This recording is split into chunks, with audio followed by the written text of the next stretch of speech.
Atos, capítulo 16. Paulo chegou também a Derbe e a Listra. Havia ali um discípulo chamado Timóteo, filho de uma judia crente, mas de pai grego. Os irmãos em Listra e Iconio davam bom testemunho dele.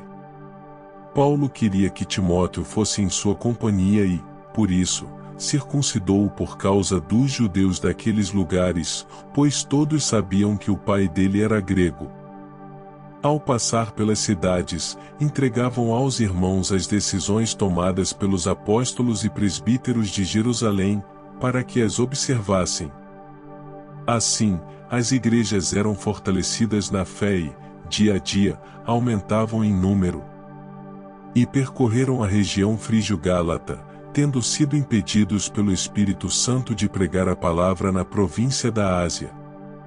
Chegando perto de Mísia, tentaram ir para Bitínia, mas o Espírito de Jesus não o permitiu.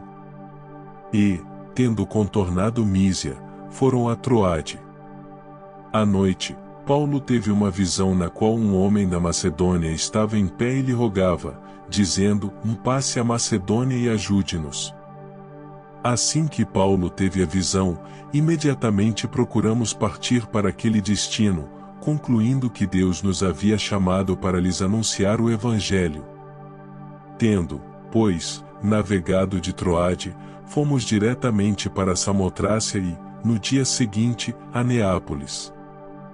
Dali fomos a Filipos, cidade da Macedônia, primeira do distrito e colônia romana. Nesta cidade, permanecemos alguns dias. No sábado, saímos da cidade para a beira do rio, onde nos pareceu haver um lugar de oração, e, assentando-nos, falamos às mulheres que haviam se reunido ali. Certa mulher, chamada Lídia, da cidade de Tiatira, vendedora de púrpura, temente a Deus, nos escutava. O Senhor lhe abriu o coração para que estivesse atenta ao que Paulo dizia. Depois de ser batizada, ela e toda a sua casa, nos fez este pedido: se julgam que eu sou fiel ao Senhor, venham ficar na minha casa. E nos constrangeu a isso. Aconteceu que, indo nós para o lugar de oração, veio ao nosso encontro uma jovem possuída de espírito adivinhador, a qual, adivinhando, dava grande lucro aos seus donos. Seguindo a Paulo e a nós, gritava, dizendo: estes homens são servos do Deus Altíssimo e anunciam a vocês o caminho da salvação. Isto se repetiu por muitos dias. Então Paulo, já indignado, voltando-se, disse ao Espírito: em nome de Jesus Cristo, eu ordeno que você saia dela.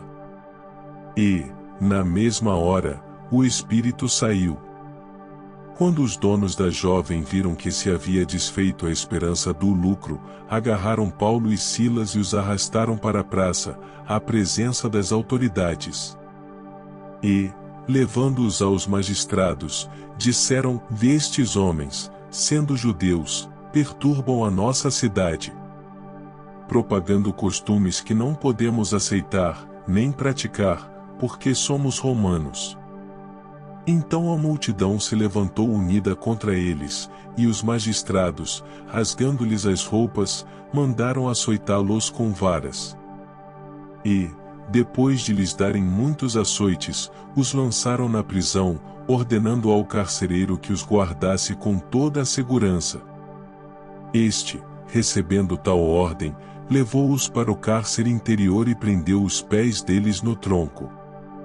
Por volta da meia-noite, Paulo e Silas oravam e cantavam louvores a Deus, e os demais companheiros de prisão escutavam. De repente, sobreveio tamanho terremoto, que sacudiu os alicerces da prisão, todas as portas se abriram e as correntes de todos os presos se soltaram. O carcereiro despertou do sono e, vendo abertas as portas da prisão, puxando da espada, ia suicidar-se, pois pensou que os presos tinham fugido. Mas Paulo gritou bem alto: não faça nenhum mal a si mesmo. Estamos todos aqui. Então o carcereiro, tendo pedido uma luz, entrou correndo e, trêmulo, prostrou-se diante de Paulo e Silas.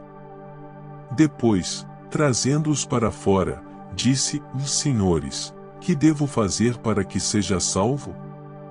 Eles responderam: Creia no Senhor Jesus e você será salvo, você e toda a sua casa. E pregaram a palavra de Deus ao carcereiro e a todos os que faziam parte da casa dele. Naquela mesma hora da noite, cuidando deles, lavou-lhes as feridas dos açoites. Logo a seguir, ele e todos os membros da casa dele foram batizados. Então, levando-os para a sua própria casa, deu-lhes de comer, e, com todos os seus, manifestava grande alegria por ter crido em Deus. Quando amanheceu, os magistrados enviaram oficiais de justiça, com a seguinte ordem para o carcereiro: Põe aqueles homens em liberdade. Então o carcereiro comunicou isso a Paulo, dizendo: Os magistrados ordenaram que vocês fossem postos em liberdade. Portanto, vocês podem sair. Vão em paz. Paulo, porém, lhes disse: Sem ter havido processo formal contra nós, nos açoitaram publicamente e nos jogaram na cadeia, sendo nós cidadãos romanos. Querem agora nos mandar embora sem maior alarde? Nada disso. Pelo contrário, que eles venham e, pessoalmente, nos ponham em liberdade. Os oficiais de justiça comunicaram isso aos magistrados. Quando estes souberam que Paulo e Silas eram cidadãos romanos, ficaram com medo. Então foram até eles e lhes pediram desculpas, e, relaxando-lhes a prisão, pediram que se retirassem da cidade.